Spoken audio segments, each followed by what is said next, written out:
Баршаңызға қайырлы күн достар, сіздермен Еркежан. Бүгін сіздерге бір жасақаннан шығатын өте нәзік, жұмсақ құймақтардың рецептісімен бөлісемін.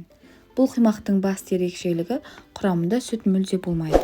Міндетті түрде видеоны өткізбей соңына дейін қарап, менің каналыма тіркеліп, лайк басып, жанындағы қоңырауша белгісін басуды ұмытпаңыздар.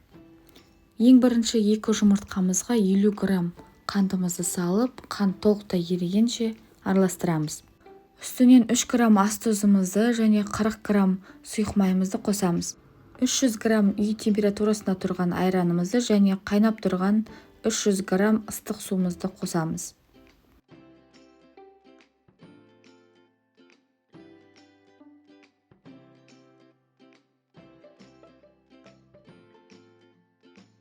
Жарты шай қасық ас содамызды және 250 грамм електен өткізілген ұнымызды қосып, жақсылап бір келкі масса болғанға дейін араластырамыз.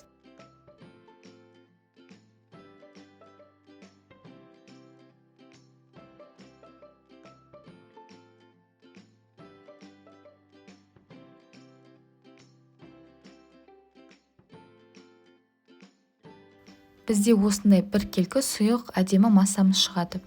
Дайын болған массамызды табамызды қатты қыздырып, сұйық маймен бір рет қана майлап, екі жағынан қызартып, жұп-жұқа қылып пісіріп аламыз.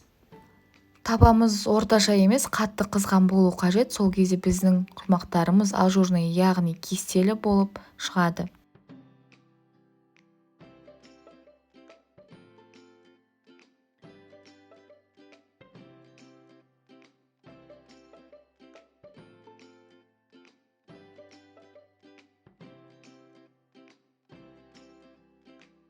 Міне осымен біздің жасалу жолы өте оңай, жұмсақ әрі нәзік құймақтарымыз дайын болды. Міндетті түрде жасап көріңіздер.